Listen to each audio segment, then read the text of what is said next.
Hello बच्चों, चलिए प्रश्न को पढ़ते हैं और समझते हैं। निम्नलिखित समाकलनों को हल कीजिए। और हमें एक समाकलन दिया है टेन इनवर्स एक्स बटे में है 1 + x की घातांक 2 और पूरे की घातांक 3/2। हमें इसका समाकलन ज्ञात करना है।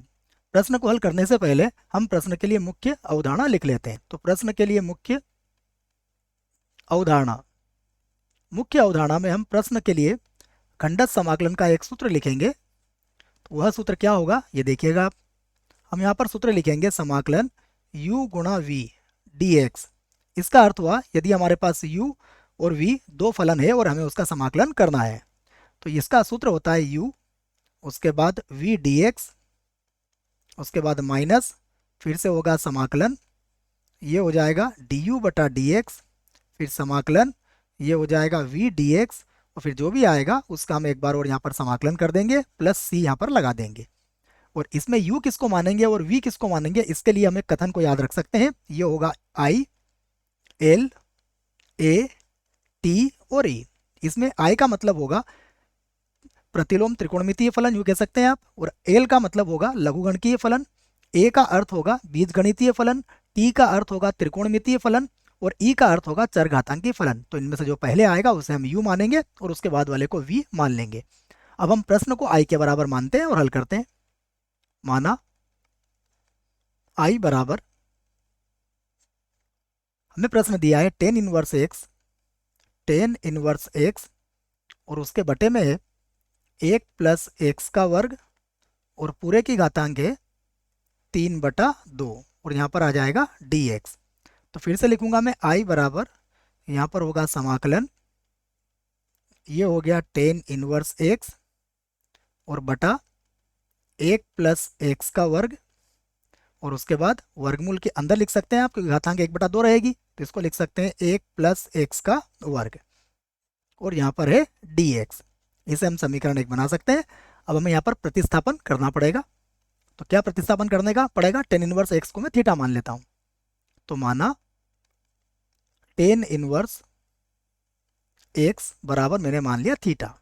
यदि टेन इनवर्स एक्स को थीटा मानता हूँ तो इस आधार पर हम कह सकते हैं कि एक्स का जो मान आएगा वो किसके बराबर हो जाएगा, टेन थीटा के बराबर हो जाएगा। और अब हम इसका अवकलन कर लेते हैं। देखिए, जब टेन इनवर्स एक्स का अवकलन करेंगे थीटा के सापेक्ष या एक्स के सापेक्ष कर लेते हैं तो टेन इनवर्स एक्स का अवकलन कितना होगा, इसका अवकलन होता है 1/1 + x²।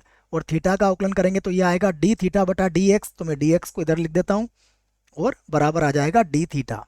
तो अब यह मान मैं समीकरण नंबर 1 में रख के आई बराबर ज्ञात कर सकता हूँ। तो आई बराबर टेन इनवर्स एक्स को मैंने थीटा माना है, फिर बटे में देखिए वर्गमूल के अंदर कितना आ जाएगा 1 + 10² थीटा आ जाएगा, और उसके बाद यहाँ आ जाएगा डी थीटा। ये कैसे आया इसको समझ लीजिए।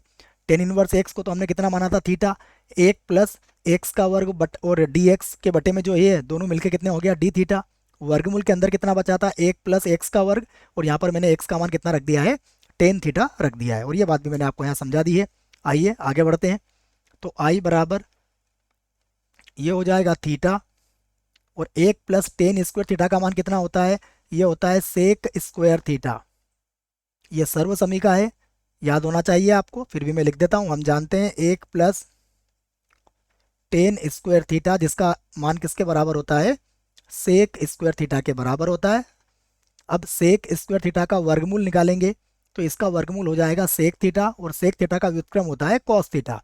तो यहाँ पर लिख देंगे हम थीटा और यहाँ आ जाएगा cos थीटा, और यहाँ पर डी थीटा लिखेंगे। ऊपर भी हमने गलती से डी एक्स लिख दिया है, उसे भी हम ठीक कर लेते हैं। यहाँ पर डी थीटा आएगा बच्चों, ये डी थीटा। अब थीटा की बात करें तो ये हमारा बीजगणितीय फलन होगा और cos थीटा हमारा त्रिकोणमितीय फलन होगा। इसका अर्थ यह हुआ कि जब खंडत समाकलन लगाएंगे तो थीटा हमारे लिए u का मान होगा। उसी की सहायता से इस प्रश्न को आगे बढ़ाते हैं। तो मैं सूत्र लगा रहा हूँ, आई बराबर, देखिए सूत्र के हिसाब से थीटा वैसे ही रहेगा, समाकलन होगा cos थीटा डी थीटा का माइनस समाकलन, अब थीटा का अवकलन होगा थीटा के सापेक्ष तो डी थीटा बटा डी थीटा, उसके बाद समाकलन होगा cos थीटा का डी थीटा, और फिर जो भी इनका गुणनफल आएगा उसका हम एक बार और समाकलन करेंगे। तो फिर से लिखते हैं आई बराबर थीटा, cos थीटा का समाकलन होता है sin थीटा, ये बात याद है हमें, डी थीटा बटा डी थीटा का मान 1 होगा, इसको लिखने की आवश्यकता नहीं है। कॉस थीटा का समाकलन होता है साइन थीटा, तो ये लिख दिया हमने साइन थीटा, और यहाँ पर आ जाएगा डी थीटा। अब फिर से हमें साइन थीटा का समाकलन करना पड़ेगा जो कि माइनस कॉस थीटा के बराबर होता है। तो यहाँ से लिख देता हूँ मैं, आई बराबर यहाँ होगा थीटा, उसके बाद होगा साइन थीटा। अब साइन थीटा का समाकलन माइनस कॉस थीटा, तो ये प्लस का कॉस थीटा हो जाएगा, प्लस कॉस थीटा, और प्लस हम यहाँ पर सी लगा देंगे। अब देखिए मान रख देते हैं आई बराबर, थीटा का मान किसके बराबर होगा, थीटा का मान होगा टेन इनवर्स एक्स के बराबर। तो यहाँ लिख दिया मैंने इसको टेन इनवर्स एक्स, तो ये तो हो जाएगा टेन इनवर्स एक्स के बराबर।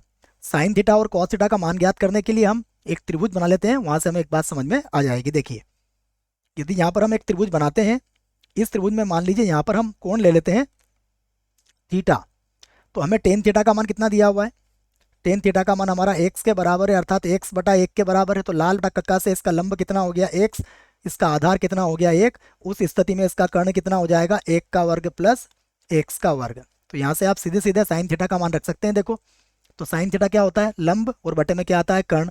तो इसकी सहायता से देखिए लंब कितना हो जाएगा, लंब हो जाएगा एक्स, और बटे में कर्ण कितना आ जाएगा वर्गमूल एक प्लस एक्स का वर्ग, ये मान रख दिया हमने। उसके बाद प्लस कॉस थीटा का मान क्या होगा, आधार बटा कर्ण, तो आधार और बटे में कितना आ जाएगा एक प्लस एक्स का वर्ग। तो ये कॉस थीटा के मान भी हमने रख दिए, और प्लस हम लगा सकते हैं यहाँ पर सी। अब हम चाहें तो यहाँ से कॉमन ले सकते हैं, तो आई बराबर हो जाएगा, देखिए या तो कॉमन ले लीजिए या फिर इन दोनों का लघुत्तम ले लीजिए। अगर लघुत्तम लेंगे तो ये हो जाएगा एक्स, यहाँ पर होगा टेन इनवर्स एक्स, प्लस हो जाएगा एक, और पूरे के बटे में होगा वर्गमूल के अंदर यहाँ जाएगा एक प्लस एक्स का वर्ग, और प्लस लगा देंगे सी, और यही हमारे प्रश्न का उत्तर होगा। आशा करता हूँ आपको इस प्रश्न का उत्तर समझ में आया होगा। धन्यवाद।